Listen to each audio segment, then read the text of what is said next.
একটা সময় ছিল যখন ছেলে মেয়ে যদি অ্যাফেয়ার করতো লুকিয়ে লুকিয়ে চিঠি দিয়ে, কেউ যেন না জানে, তাই না?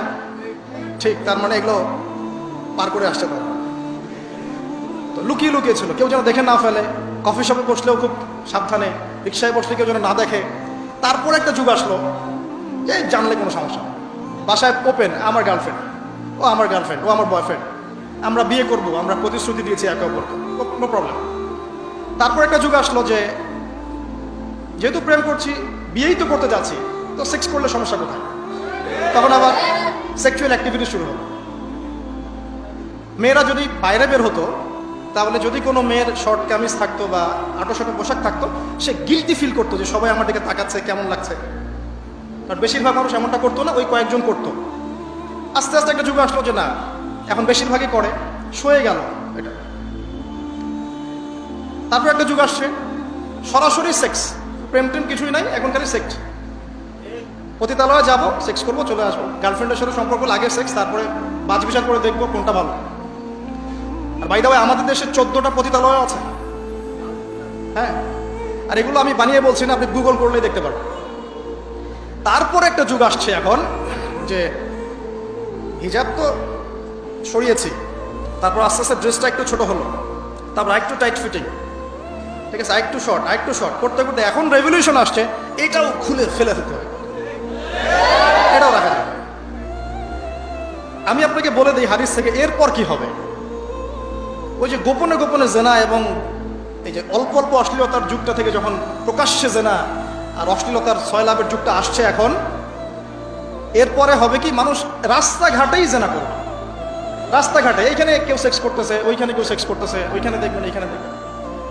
বিশ্বাস হচ্ছে না? এটা নবী সাল্লাল্লাহু আলাইহি ওয়াসাল্লাম বলেছেন যে কিয়ামত হবে না ততদিন পর্যন্ত, যতদিন মানুষ রাস্তাঘাটের আনাচে কানাচে জেনা করবে না। তখনকার সবচেয়ে ভালো মানুষ যে হবে, সে কে জানেন? যে গিয়ে ওদেরকে বলবে যে কাজটা এখানে করছো, একটু দেয়ালের পিছনে যে করতে পারতে না, এ হবে সবচেয়ে ভালো মানুষ। হাদিসে এমন ভাষা এসেছে। যুগ কিন্তু হঠাৎ করেই এরকম ফাসাদপূর্ণ হয় নাই, আস্তে আস্তে আস্তে আস্তে দেখেন, প্রথমে মাদক গোপনে, দেন প্রকাশ্যে, তারপর একটা ফ্যাশন হয়ে গেল, সবাই খাচ্ছে, কে কি বলে। প্রথমে পর্দা সবাই করতো মোটামুটি, 100 বছর আগের যুগে যান দেখবেন ম্যাক্সিমাম পর্দা করতো।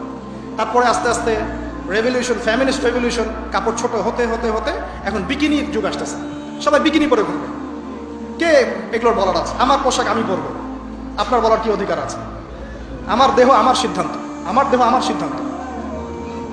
এরপরে আসবে ওই যুগটা যখন মানুষ রাস্তাঘাটে জেনা করবে, আর আল্লাহ রাব্বুল আলামিন বলেছেন তার রাসূলের মাধ্যমে, ওদের সামনে কিয়ামত হবে ইনশাআল্লাহ। মানুষ এইভাবে ফাসাদে জড়িয়েছে। মুসলিম পরিবারে জন্মগ্রহণ করার পরেও এই জিনিসগুলো অমুসলিমরা করুক, খ্রিস্টানরা করুক, বৌদ্ধরা করুক, ইহুদিরা করুক, আমাদের কিচ্ছু যায় আসে না। ওরা সারা দেশ সভ্যতা একাকার করে ফেলাক, আমাদের কিচ্ছু যায় আসে না। তো মুসলিম পরিবারে জন্মগ্রহণ করার পরে একটা মুসলিম ছেলে, মুসলিম মেয়ে কিভাবে এগুলো করতে পারে? দেখবেন মুসলিম পরিবারে জন্ম নিয়েছে, নামাজ নাই, কোরআন তেলাওয়াত নাই, আল্লাহর তো জিকিরের কোনো খবরই নাই। তারপরে দিব্যি সুদ খাচ্ছে, ঘুষ খাচ্ছে, এটা ফ্যাশন। দুর্নীতি এটা কমন, সবাই করে, আমি একটু করলে সমস্যা কোথায়? সবার ভিতরে একটা মানে আত্মিক দুর্নীতি, মানে আমাদের আত্মাটাই দুর্নীতিগ্রস্ত হয়ে গেছে। যখন একটা মানুষের আত্মা দুর্নীতিগ্রস্ত হয়ে যাবে, তখন তার কাজগুলো হবে এরকম।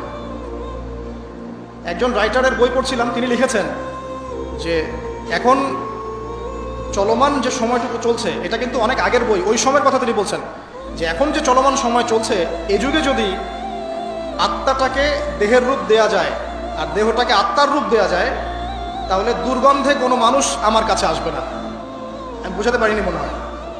আমাদের সুন্দর দেহটাকে যদি আত্মা বানিয়ে দেওয়া হয়, আর আমাদের কুৎসিত আত্মাটাকে যদি দেহ বানিয়ে দেওয়া হয়, এত বিভৎস দেখাবে, সামনে কেউ যাবে না।